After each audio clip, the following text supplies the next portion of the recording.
अस्सलाम वालेकुम। Welcome to agenda CSS. मैं हूं सकलैन जमल और आज हम बात करेंगे इंग्लिश एसे के बारे में। काफ़ी देर हो गई है, probably it has been months के हमने इंग्लिश एसे पे बात नहीं की, और उसकी मेन रीज़न यही थी कि आप में से बहुत ज़्यादा लोग जो हैं वो एडी एफआईए इंस्पेक्टर एफआईए के टेस्ट की तैयारी कर रहे थे। और आज 22 अगस्त को इंस्पेक्टर एफआईए के भी आई थिंक टेस्ट पूरे हो गए हैं, तो आप लोग अब फ्री हैं।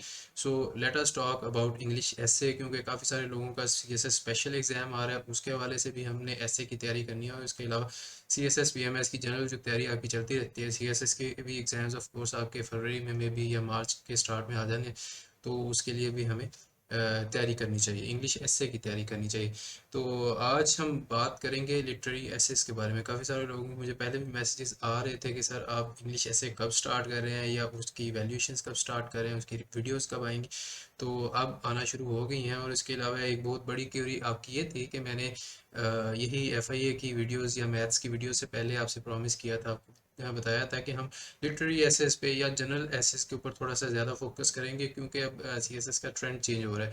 तो हमें भी उस लिहाज से अडेप्ट करना चाहिए और उस तरह के टॉपिक्स करने चाहिए, या फिर अपने दिमाग को उस तरह से खोलना चाहिए ताकि कल को कोई भी टॉपिक आता है तो हम उसके लिए मेंटली भी और विद रिस्पेक्ट टू नॉलेज भी प्रिपेयर्ड हों। सो आज हम एक लिटरेरी ऐसे देखेंगे, और उसके अलावा ये भी था कि कुछ लोग कहते हैं कि जी सैम्पल ऐसेस दिखाएं या फिर सैम्पल आउटलाइंस दिखाएं। तो सैम्पल कोई भी परफेक्ट तो नहीं होता, बट जो उस्ताद होता है या जो पढ़ाने वाला होता है उसको आपके कैलिबर का पता होता है। So when I received this outline I knew कि it would be something special. और उसमें अच्छा एक दो चीज़ें आपने ध्यान में रखनी है कि एक तो स्ट्रक्चर पे नहीं जाना, क्योंकि इन्होंने जिन टीचर से पढ़ा है, आई रिस्पेक्ट हिम अलॉट, और वो अपनी जो फील्ड है यानी कि लिटरेरी एसेस वो उसमें मलका रखते हैं, इसमें कोई शक नहीं। एंड दूसरी चीज़ ये है कि अगर हम स्ट्रक्चर पे नहीं जाते, हम सिर्फ और सिर्फ उनके आर्गूमेंट्स देखेंगे और उनकी रेलिवेंस देखेंगे, और उसके अलावा कि अगर इसको हम स्केल पे रखें कि जी ये 1200-1500 वर्ड्स का ऐसे पास हो सकता है, तो उसमें मैं इसको कितने मार्क्स दूंगा या कितना इवेल्युएट करूंगा। So without further do let's get into the video.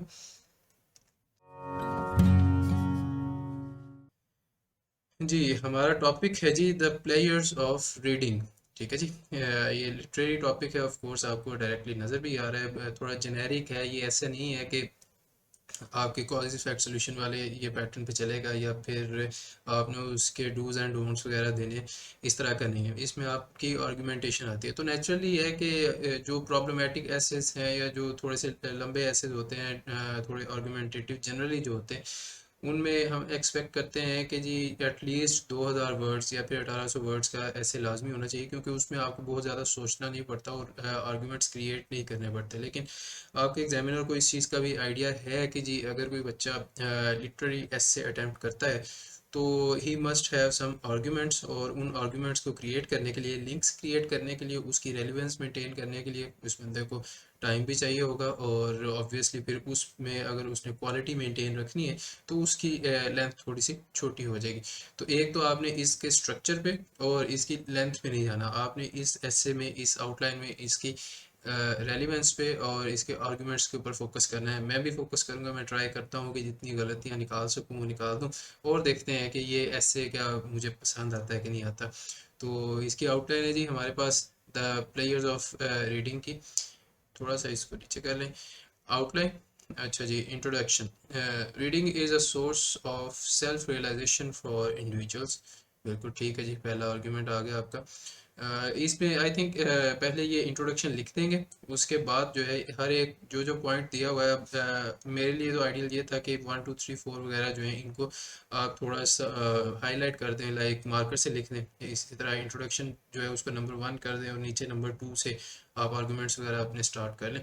But then again structure उनका अपना है, सो ये उनकी मर्जी है। इनके ऊपर हर एक पॉइंट के ऊपर ये अपना पूरा पैराग्राफ लिखेंगे, उसकी स्टोरी क्रिएट करते हैं या फिर उसमें हिस्टोरिकल एग्जांपल्स हैं, उसमें लॉजिकल आर्गुमेंट्स हैं, whatever it is, it will be there. Reading is a source of self-realization for individuals. Okay, reading widens human vision and thus a source of, and thus it is a source of new ideas. तो आप देख सकते हैं। अच्छा, एक तो चीज़ें हैं कि नॉलेज और ग्रामर का इसमें आपको थोड़ा सा नज़र आएगा कि नॉलेज आपके पास होना ज़रूरी है। अगर आपने लिटरेरी ऐसे लिखना है तो उसमें आपकी रीडिंग बहुत ज़्यादा होनी चाहिए। मैं पहले भी आप लोगों को कहता हूँ, एक दो स्टूडेंट जो मेरे से ऑलरेडी इस वक्त इवेलुएट करवा भी रहे हैं, तो उनको मैंने दो तीन ऐसे जो हैं वो मार्क करके, जहाँ पे मेजर ब्लंडर है उधर ही हाईलाइट करके कह दिया मैंने कि जी दोबारा लिखें और इसको रीड करके लिखें। ऐसे ना हो कि आपके पास उस आइडिया की क्लैरिटी नहीं है, उसके बारे में आपने पढ़ा नहीं है, और जो रॉ फॉर्म में आइडिया आपके पास उसके बारे में आ रहा है, आप उस टॉपिक को ही मिस इंटरप्रेट कर देते हो, तो फिर मैंने आगे क्या पढ़ना है। सो वो वहीं पे दफन हो जाएगा। तो एक तो आपके पास नॉलेज बहुत अच्छा होना चाहिए अगर आपने लिटरेरी ऐसे लिखना है, और दूसरा ये है कि इसमें फिर ग्रामेटिकल मिस्टेक आपकी मिनिमम होनी चाहिए। कोई एक आधी या एक तो समझ आती है, लेकिन अगर आपके एक पेज पे कोई पाँच छः ग्रामेटिकल मिस्टेक्स आ जाएंगी, so this will not board well for you. ठीक है जी। Reading widens human beings, and thus it is a source of new ideas and inventions, and thus is इस तरह से कर लें, लेकिन thus it is a source of new ideas and inventions। ठीक है जी। फिर है जी, reading makes humans optimistic amidst turmoil। ठीक है, रीडिंग से आप ऑप्टिमिस्ट रहते हैं टर्मोइल के पीरियड के दौरान, but this is arguable. I think ये डिपेंड करता है कि आप कौन सा लिटरेचर पढ़ रहे हैं या किस तरह की रीडिंग कर रहे हैं। अगर आपकी रीडिंग ऐसी है जैसे फ्रांस काफ्का है, उसकी रीडिंग जो है ना वो थोड़ी सी ग्लूमी टाइप है, या फिर कि थोड़ा सा फेयर इनकलकेट करता है, तो अगर आप उसको पढ़ रहे हैं तो you might become timid and fearful yourself. तो ये हो सकता है, बट देन इसको आप थोड़ा सा आर्गुमेंट को मज़ीद क्लियर कर सकते थे कि रीडिंग गुड टेक्स्ट या फिर रीडिंग प्रोडक्टिव डॉक्यूमेंट्स या productive books can make you optimistic and more efficient in the times of turmoil and lacking वगैरह। ठीक है, जैसे कि इकोनॉमिक स्लो डाउन वगैरह है, तो उसमें अगर आप कोई प्रोडक्टिविटी की चीज़ें पढ़ते हैं तो आपकी प्रोडक्टिविटी इंक्रीज़ होती है, तो आप एक्चुअली जो है क्या कर रहे हैं, आप ओवरऑल एफिशिएंसी को इंक्रीज़ कर रहे होते हैं। ये आर्गुमेंट थोड़ा सा जो है कह लें कि कंट्रोवर्शियल हो सकता है, या फिर इसके बारे में डिबेट हो सकती है। Number 4, reading reveals upon individuals the idea of infinite capabilities and superiority of mankind through introduction of the heroes of history। ठीक है जी, आपको heroes of history का पता चलता है, आप उनके बारे में पढ़ते हैं और फिर आपको इल्म होता है कि हमसे पहले इतने इतने अजीम इंसान जा चुके हैं, तो definitely there are infinite possibilities for human beings on earth, और हम कुछ भी कर सकते हैं। Of course there may be natural constraints, जैसे कि आपने पॉलिटिकल साइंस वगैरह में पढ़ा होगा कि नेचुरल कंस्ट्रेंट्स जो हैं सॉवरेनिटी के बारे में क्या है कि आप खैर वो बात लंबी हो जाती, but there are natural constraints. You can not expect a single human being to lift a mountain on his hand. ठीक है, लेकिन आप ये एक्सपेक्ट कर सकते हैं कि अगर वो अच्छा खासा बॉडी बिल्डर है तो वो कोई 100-200 किलो की जो है ना वेट लिफ्टिंग एक हाथ से भी कर सकता है। वो वन आर्म पुशअप्स भी हमने देखी हुई हैं। सो कैपेबिलिटीज़ तो हैं, लेकिन may be there are natural barriers as well, कि जो आपकी फ़िज़िकल स्ट्रेंथ और फिज़िकल आपकी जो जोग्राफी है उसके लिहाज से भी रिलेटेड है। For example, you can not go too far in space without damaging yourself or without getting lost, क्योंकि जो लाइट ईयर्स के फासले पे चीज़ें मौजूद हैं, उधर हमारा पहुंचना जो है वो बहुत ज़्यादा मुश्किल है। ये चीज़ थोड़ी सी फिज़िक्स के बारे में भी है, क्योंकि फ़िज़िक्स में जो लैब में इलेक्ट्रॉन्स एक्सेलरेट करवाए गए हैं वो ऑलमोस्ट 0.99967 इस तरह करके ना times the light of speed of light जो है हमने करवाए। एग्जैक्टली स्पीड ऑफ लाइट के बराबर नहीं करवाए। तो जब एग्जैक्टली आप स्पीड ऑफ लाइट के बराबर हो जाएंगे, उस वक्त आप जो है आपका टाइम जो है वो रुक जाएगा, और फिर आप टाइम ट्रैवलिंग कर सकते हैं। ठीक है, तो खैर वो कंस्ट्रेंट्स तो हैं। आगे चलते हैं पॉइंट नंबर 5 पे। When secluded, books are a person's best friends। Person के ऊपर आना था जी यहाँ पे apostrophe। ठीक है, आप उसकी पोजेशन शो कर रहे हैं या फिर उसके अपने बारे में बात कर रहे हैं। When secluded books are a person's best friend, तो ठीक है, ये सॉलिटरी लाइफ के बारे में भी है आपका पॉइंट कि जी कुछ लोग जो है वो तन्हा रहना पसंद करते हैं, या फिर अगर बंदा तन्हा रह भी जाता है तो फिर भी बुक्स जो है वो बंदे का बेस्ट फ्रेंड होती हैं। और आपने वैसे कैदियों को भी देखा हुआ है कि अक्सर जो जेल में जाते हैं या फिर प्रिजनर्स वगैरह भी जेल में जाते हैं तो वो अपने साथ बुक्स लेके जाते हैं, क्योंकि वहाँ पे बहुत ज़्यादा फ्री टाइम है। आप या तो आप ओवर थिंकिंग कर करके पागल हो जाएंगे, या फिर आप ये कर सकते हैं कि आप अपने आइडियाज़ को थोड़ा सा इन्हांस कर लें, अपने आप को बिजी रखें, तो ये आपके बेस्ट फ्रेंड बन जाते हैं। ठीक है, आगे आते हैं जी। Through reading people become more altruistic and less narcissist. Altruistics नहीं, मोर एल्ट्रुइस्टिक करेंगे, ये आप उसकी खूबी बयान करें तो मोर एल्ट्रुइस्टिक एंड लेस नार्सिसिस्टिक।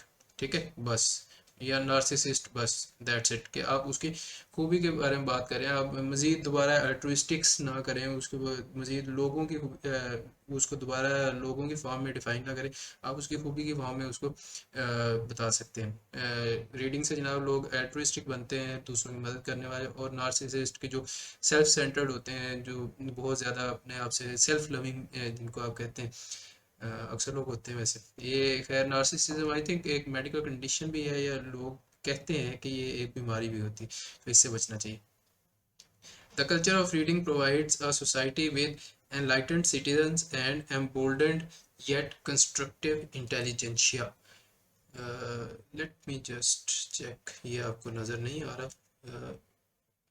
नहीं आ रहा है, ठीक है। तो रीडिंग से क्या होता है जी? Reading provides a society with enlightened citizens पैदा होते हैं जी, and embolden yet constructive intelligentsia. ठीक है जी, पॉइंट नोटेड कि लोगों की ओवरऑल जो है क्वालिटी बेहतर हो जाती है, लोग एनलाइटेंड हो जाते हैं, उनके पास नॉलेज होता है, ज़्यादा नॉलेज होगा, ज़ाहिर है आप ज़्यादा किताबें पढ़ेंगे ज़्यादा नॉलेज होगा। और वो एम्बोल्डन भी आपको करते हैं, ज़ाहिर है आप जब हिस्टोरिकल एग्जांपल्स पढ़ेंगे या दूसरे लोगों के वाक़यात पढ़ते हैं, किस तरह से उन्होंने जी मोनार्कीज़ को ओवरथ्रो किया, किस तरह से स्लेवरी के ख़िलाफ़ जंग की, किस तरह से लोगों ने जी वीमेन राइट्स मूवमेंट्स में हिस्सा लिया, एट्सेट्रा एट्सेट्रा, तो फिर आप भी बहादुर बनते हैं कि जी हम भी कर सकते हैं, हम भी ये शेकल्स ऑफ स्लेवरी जो है ये तोड़ सकते हैं, वो चाहे कल्चरल स्लेवरी है चाहे किसी और फॉर्म में है। ठीक है, next we have, for an individual, reading is indispensable to inculcate the virtues of creativity and amicability.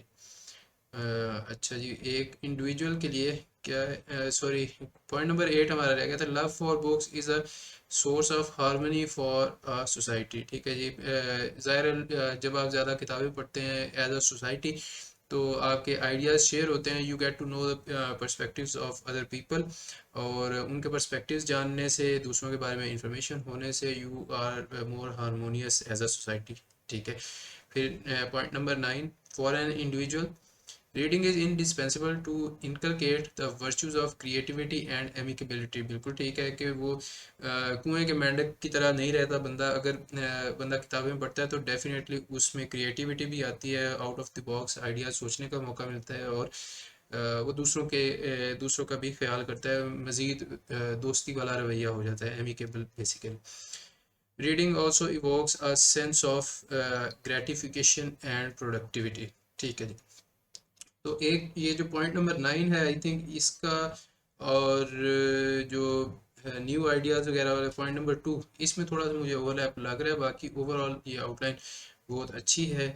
Concrete arguments हैं, इनको ऑफ कोर्स आपने जब सपोर्ट करना है उसके अंदर एग्जांपल्स भी देनी है, और उसके अंदर आप उसको लॉजिकल लिंक बना के सपोर्ट करेंगे, एंड पे आपने कंक्लूजन लिखना है, और कंक्लूजन और इंट्रोडक्शन अगर आपका स्ट्रांग होता है तो this can be a very good ऐसे। लेट मी अश्योर यू कि अगर ये वाला टॉपिक आता है तो ये शायद ही टोटल, अगर 8,000 बंदा पेपर दे रहा है, या फिर 12,000, सॉरी, अगर पेपर दे रहा है तो उसमें से शायद कोई 200 या 400 बंदा जो है वो ये वाला टॉपिक करेगा। ठीक है, और उन 200-400 में से भी जो हाफ हैं, कह लें 50%, उनकी ग्रामर ठीक नहीं होती। ग्रामर जो है जिसकी मैं गलतियां निकालता हूँ ज़्यादा, वही ठीक नहीं होती, तो फिर आगे क्या आप जाना है। ठीक है, तो जो ग्रामर ठीक वाले होंगे ऊपर 50% 200 में से, उनके फिर आगे आर्गुमेंटेशन पे और उनके लेवल ऑफ नॉलेज, उनके जो इंफॉर्मेशन वो प्रोवाइड कर रहे हैं उसके ऊपर आएगा कि जी इसका दूसरे के साथ कंपैरिजन करके हम इसको पास करेंगे या इसको फेल करेंगे। So this is how FPSC examiner thinks. और बाकी आई होप कि ये वीडियो आपको पसंद आई है, इसमें आपको पता चला कि नॉलेज आपके लिए होना ज़रूरी है। अब देखें कि you will note one thing कि ये आर्ग्यूमेंट्स आप किसी भी एक जगह पे लिखे हुए नहीं मिलते, लेकिन ये आप अगर खुद पढ़ते रहते हैं और साथ साथ रिसर्च है, आपकी क्रिटिकल थिंकिंग है, ब्रेनस्टॉर्मिंग है, तो फिर आपकी ये हैबिट बन जाती है कि आप खुद से आर्ग्यूमेंट क्रिएट कर देते हैं जो कि directly relevant to the topic होंगे, ठीक है, आप उससे दूर नहीं जाते। इन कंट्रास्ट काफ़ी सारे मेंटोर्स और टीचर्स ऐसे करते हैं कि जी ये 6 आर्ग्यूमेंट्स जो हैं ये याद करने हैं, ये जो है इसके बगैर चारा नहीं है। आपके पास डेमोक्रेसी वाला ऐसे आता है, आपने आंख बंद करके ये 5-6 आर्गूमेंट्स लिखने, हो सकता है वो टॉपिक ही चेंज हो सकता है उसकी डायमेंशन और ये वाले आर्गूमेंट्स उसके साथ रेलिवेंट ना हो। तो इन चीज़ों का ख्याल रखना चाहिए आपको भी, और बेहतर है कि ब्लाइंड फॉलोइंग से गुरेज करें। एंड आई होप कि आज की वीडियो आपको पसंद आई है। अगर ऐसा है तो लाइक और सब्सक्राइब करना ना भूलें और अपने दोस्तों के साथ भी शेयर करें। और इसके अलावा जो इवैल्यूएशन है वो अब से स्टार्ट हो चुकी है, 2-3 लोग ऑलरेडी करवा रहे हैं, और मज़ीद कुछ लोग जो है मैं उनको एनरोल कर सकता हूँ। बहुत ज़्यादा लोगों को मैं ऑन बोर्ड नहीं लूँगा, क्योंकि मेरी भी अपनी ह्यूमन कैपेसिटी है, चैनल को भी मैनेज करना है और फिर मैंने चेक करके क्वालिटी फीडबैक भी देना होता है। So for that, for the registration you can contact on the number. I hope कि आपको दरमियान में नज़र आ ही गया होगा वीडियो में। So make sure you like and subscribe। मैं आपसे मिलूंगा नेक्स्ट वीडियो में, तब तक के लिए टेक केयर, अल्लाह हाफिज़।